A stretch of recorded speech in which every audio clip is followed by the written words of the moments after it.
It's been about 9 hours running straight. Hasn't really pulled a real low ultimate vacuum. In fact, it's pretty far off from even what is stated at 75. We could try some different oil because I got the same oil in it, but I think this is probably going to be pretty indicative of the fact this isn't quite the pump that some of our other pumps are, as far as like our Yellow Jackets and Navax and stuff like that. But it can still pull a deep vacuum. It just takes a little bit longer. But we're gonna put it through the test for reliability too. Fan's still running down there. Feel the air coming off of it. Running at 97 degrees or so not too warm. Not doing a whole lot of work probably.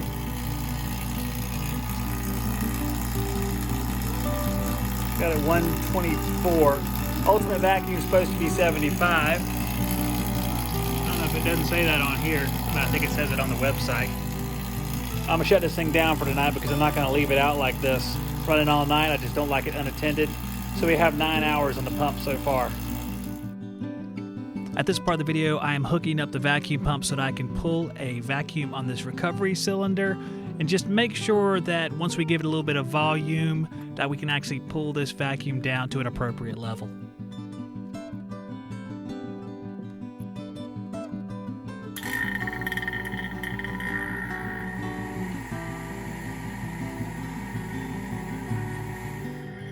This is the wattage of my shop with the lights and the pump running. The vacuum pump has been running for roughly 13 hours today. Let's see what our temperature on the pump is. A little bit warmer today at 106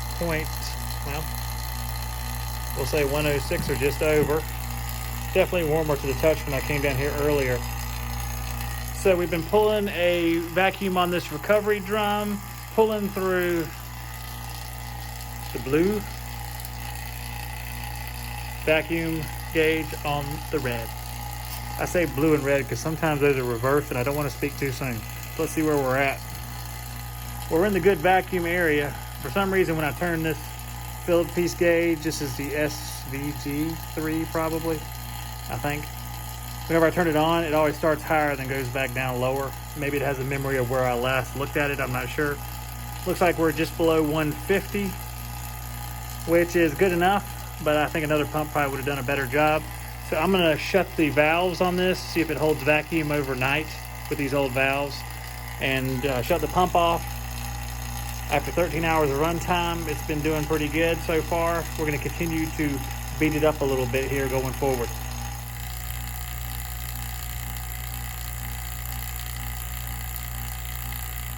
Okay, folks, so you can see that I have a strange apparatus right out in front of me here. This is one of my redneck constructions. Oh, it's science is what it is. This is redneck science, and we're going to really torture this pump now. In particular, the oil that resides inside this pump is going to be attacked, and I'm going to show you how I'm going to do that.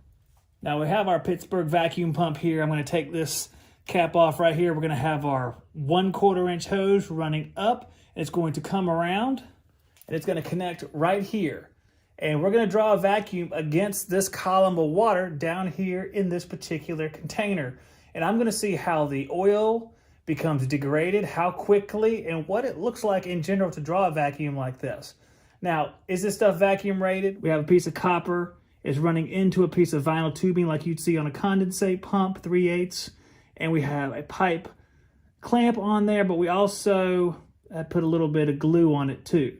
So when I slid it on there, there's a seal of glue and there's a pipe clamp. So we're gonna get the tightest possible seal. Because as you guys can see, I'm very concerned with the best possible seals. And just, in general, fastening techniques.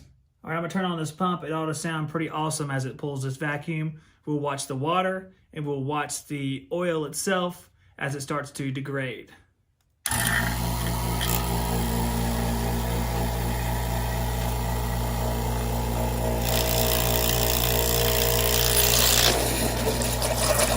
Oh yeah. That didn't go as planned at all. Man, I don't know if I ought to show people this, but I'm gonna. So the suction on that is a little bit more than I thought it would be. In fact, I thought it was just going to start bubbling off. Boy, was I wrong. Lesson learned there. Let me redo this experiment and we'll try it one more time, but it's going to take a little while, so I'll see you guys in a bit.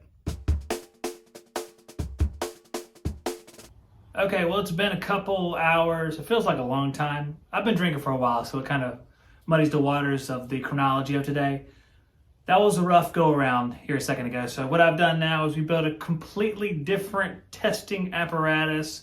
I drained all that oil water mixture out of the pump, or at least as much as I can get out of it. I filled it up with brand new premium vacuum pump oil, although there's probably still a little bit of something left in there, but we're trying to torture this thing, so that works out then. I'm gonna hook this pump up to this container. We'll take a close-up look at this stuff and we'll try this again, and hopefully this time it's not disastrous. All right, I'm gonna turn the pump on. And what I'm gonna do is I'm gonna kind of zoom in on this area right here just to make sure we get a good look at these two items. Take a special look at the oil. You see how it looks right now? We'll compare it after it's running for a little bit. Plus, this thing will probably leak a little bit, so we'll see how good of a vacuum we actually get. I should have probably put an inline gauge right here. I could still do that, I guess. And we can see if we are actually in a vacuum. I'm going to hit the button here and we're going to see what happens. Here we go.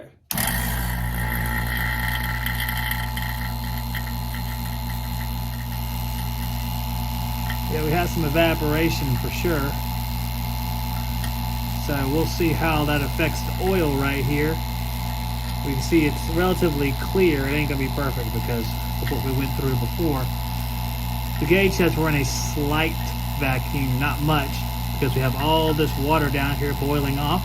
So I'm just going to let the camera run and we'll highlight any special things that happen along the way.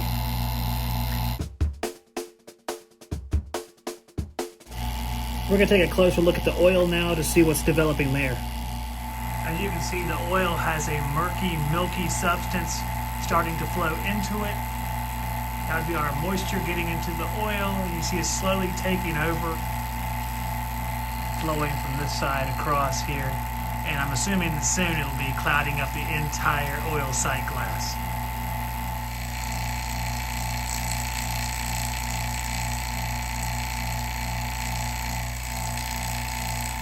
We are only in a slight vacuum now, as you can tell from the gauge. A little bit of an angle here, but we're in a slight vacuum, and the tenor of the pump has changed considerably and started to rattle. I think it's kind of cool to note that the whole top of this thing is flexed downward, because it's in a negative pressure, or at least negative compared to atmospheric pressure. So that's kind of neat. No doubt that when it starts to flex and move, some of the O-rings that I put in there, because I did put O-rings in between here, they're starting to become unseated or stretched, and they might be leaking a little bit. So this is a torture test, like I was saying. So in true torture test fashion, I'm just gonna leave it running for a while. I have my stopwatch on. We're at 8 minutes and 30 seconds, and I started that a few minutes after we turned the pump on. So we're roughly at 10 minutes or so. So let me go up to the house, get a snack, and then we'll come back and see how bad off this pump is then. Okay, so we're taking a little break there, letting the dog, oh my, embarrassing. Yeah, so we're gonna give the vacuum a moment, and then we'll go back and see how bad that oil looks. It should look pretty bad by then. And then we'll probably call the torture test done after that. All right, so as you guys can see, the oil sight glass is completely filled with milky liquid. The water is mixed in with the oil. It's fully saturated with moisture. You can see on the left that the container that was evaporating heavily when we first started is evaporating pretty much nothing right now. The pump is doing not much, basically. Not much is going on there. We're not in a vacuum at all, according to the gauge. So it could be a combination of some of our stuff leaking. Obviously, this is not a vacuum-rated setup, especially on this end over here. But the oil saturated, it's done for, it needs to be changed. I'm gonna actually change this oil, and we're gonna pull one more vacuum on the recovery cylinder and see how this pump does, to see if it's held up for this entire process.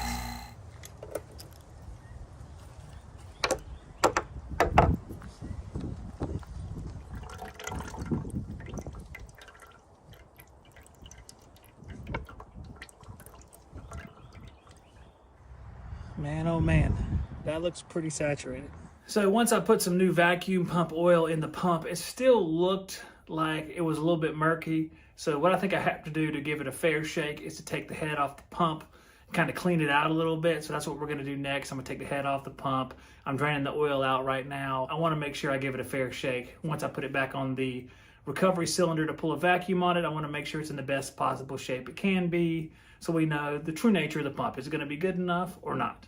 I hope you guys enjoy my lovely glove here. So what I did was I took the head off the pump, had a couple, actually 4 of these screws right here, little hex screws. Took the head off the pump. On the inside of the pump, what it looks like to me, you guys can help me out, it looks like we got a couple valves here on top.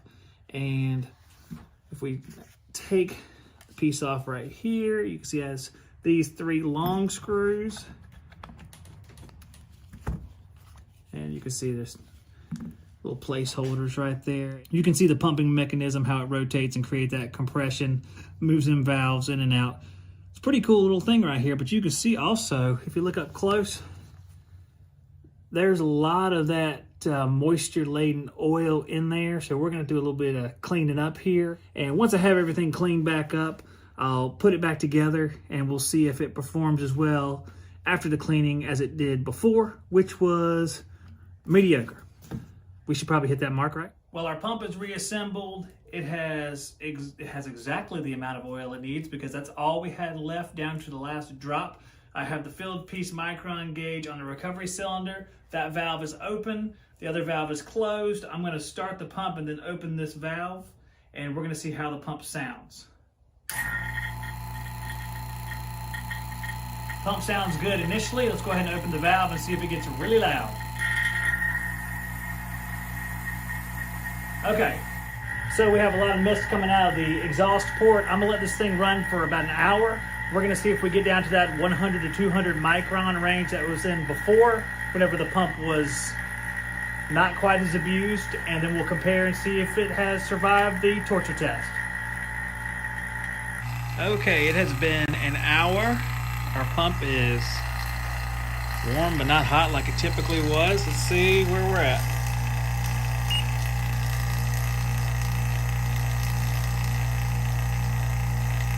That took a second, a little bit of suspense right there. Still tumbling downward as it does. Pump sounds fine, nothing abnormal there. As we put it back together, the oil is relatively good, so that's good.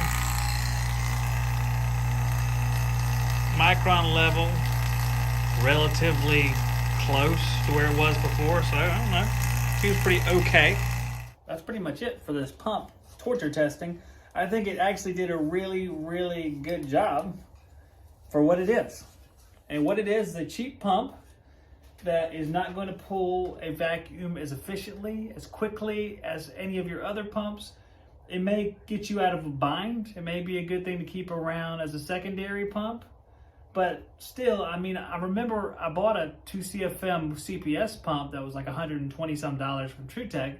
So you can get pumps made by manufacturers that we know and love for just slightly more than this. I think there's a lot of vacuum pumps between $150 and $200 at the supply house even, just cheaper ones.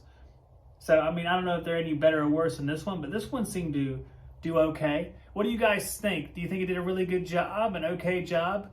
As far as what you expected compared to what you got, I think it did pretty good. What do you think? Put it in the comments. Give the video a like if you enjoyed the video. If you want to support the channel, just leave a comment down below. Put a like on the video. If you want to go a step further, join me on Subscribestar and become like a mini sponsor of the channel. All that information is down in the description of the video. I hope you check that out, and I will see you guys on the next video. And that's a wrap. All right.